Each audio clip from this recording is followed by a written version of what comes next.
ololaha doorashada madaxtooyada Somaliland maalin kale iyo burco wadani hooda lada ilinka guushana u fura wadani doorashada u hura wadani no hogaamita wadani ambalyada u dira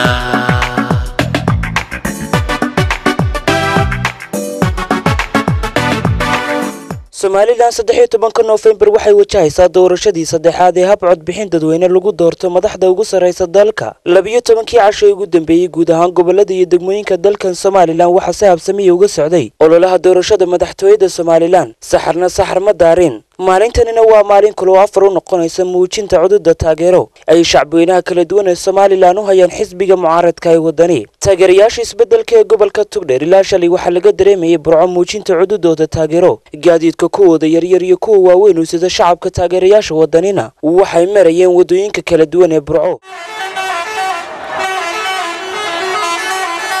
fagaaraha khayriyada magaalada burco maanta midabkeedu waxa uu ahaa liimi jamaahiir sita calanka wadaniga halku dhigyo kala duwan waxay dareenkooda u muujinayaan sidan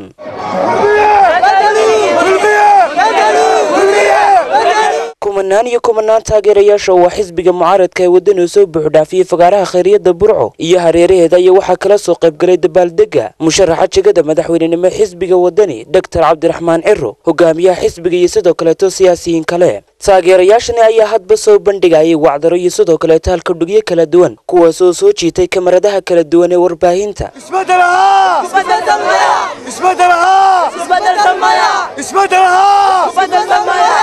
isbedel baan u baahanay isbedelkaana wax bedeli karaan xisbiga mucaaradka ee wadani Cabdiraxmaan Ciro mas'uuliyiinta gobolka Togdheer xisbiga wadani xogayaal ka tirsan xisbiga iyo mas'uuliyiin kale ayaa la hadlay shacabka gobolka Togdheer taageerayaasha xisbiga wadani ee maanta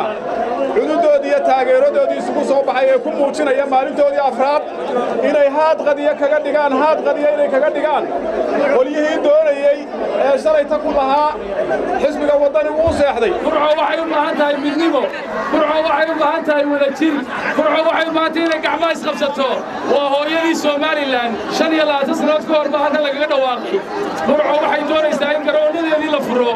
oo ay yeelato shaqo abuur sideen marar badan oo hore sheegnay waxaan isku ognahay waa farteeni iyo wadani oo aynu ugu ridno samaha ilaa shalayto maalinba waxbuu ka xanaaqaayay haddana wuxuu ka xanaaqaayay masaakiintii aynu wax siinay balintuu masaakiintii waxoodii cunay ayuu wixii la siiyana ka xanaaqayaa waanma waxaynu ka aqbalnaa masaakiinta waxbaa waa reer Togdheer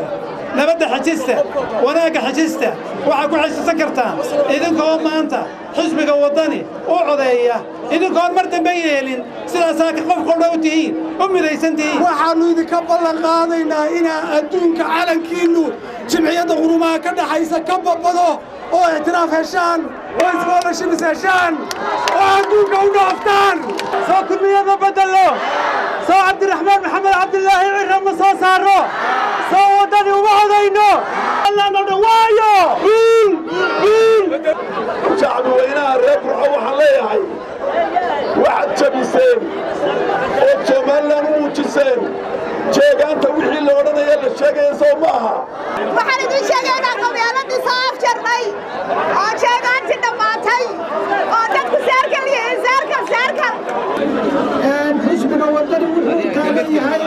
midnimada qaranka wuxuu taagan yahay adeega bulshada wuxuu taagan yahay cadaaladda iyo sinaanta wuxuu taagan yahay aqoonsi raadiska wuxuu taagan yahay mustaqbalka dhalinyarada soo sidaa ma aha maanta maalinta 13 bisha dardaaranka ugu dambeeya waa taaweeyo waxa idin dardaarmaya oo idin leeyahay waxa tiin lafnabartii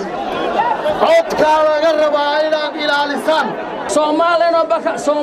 oo baka wada muuqata xisbiga wadani ayaa anigu mar walba aan leeyahay imikana ku celinayaa xisbiga kulmiyow waxyaalaha aad ku ololeynayso ee ummadda aad u sheegayso ee aad leedahay Soomaaliland ayaa la rarayaa Soomaaliya la geenayaa wax ka iibsamaya maaha waxaan doonayaa marka ugu horeysa inaan halkan kaga dhawaaqo in anigu laga bilaabo maanta ka mid ahay xisbigan ay ummadoo dhammi isugu timi ee wadani. suldaanka guud ee beelaha Somaliland iyo hogaamiyaha xisbiga wadani ee shacabka Somaliland ugu baaqay inay taageeraan isbedelka kana fogaadaan kala qobqobka bulshada oo ay ku eedeeyeen xisbiga talada haya kulmiye. waxa loo wuxuu qabtay ummadana waa ogtihiin inay waxba ahayn maalin kale wax lagu qaban karo in intaas oo sannadood ay xukunka fadhiyeen ay yidhaahdaan waxaasaan samaynay waa erey qalad ah waxba lama qaban bedeluu waan leenahay bedeluu xaqiiquu markaynu nira waxaynu samaynaynaa masaakiinta wax la siinaya oo dartood loo baajinaya ololaha masaakiinta la hawl yar waxay yiraahdeen masaakiintii la siin maayo wadani lacagtii baa ka gooday kulmiye yiri waxa soo dhamaysa wadani ma aha ishii bugtay ku bikaaso wadani waa ka waa sana xariis waa xisbigii ilaalinayay masaakiinta iyo danyarta. gabagabadii Dr. Cabdiraxmaan Cir ayaa la hadlay shacabka gobolka Togdheer oo maanta hal daba loogu soo baxay muujinta taageeradooda waxaana musharaxu sameeyay ballanqaadi kala duwan oo ku ladhay habka uga rumaynayo. walaalayaal maanta waxaynu doonaynaa doorasho xalaal ah waa la tartamayaa barnaamij siyaasi ah lagu tartamayaa barnaamijkeena inuu wada soo bandhignay shacbigaynu u sheegnay waynu ugu celcelinay waxaanu doonaynaa barnaamijkan ugu doorataan. intaasi kadib taageerayaashani aadka u badan ee xisbiga wadani horkacaya musharaxa jigada madaxweynenimo xisbiga wadani ayaa waxay soo dhex mareen suuqyada waaweyn ee magaalada Burco. musharaxu ay galbinayaan taageerayaashiisuna waxa uu dhagax dhigay biriishka midnimada magaalada Burco oo ka dhagax dhigay xaafadda Oktoobar. afartii casho ololaha doorashooyinka Somaliland u lahaa xisbiga wadani ayaa waxa uu wacdare kala duwan u ka muujiyay fagaarayaasha kala duwan ee lagu qiimeeyo taageerada xisbiyada siyaasadda Somaliland ee dalka. Khalid Bakaliya, Adnaan Ismaaciil Ducaale, telefishinka caalamiga Star TV. Burco.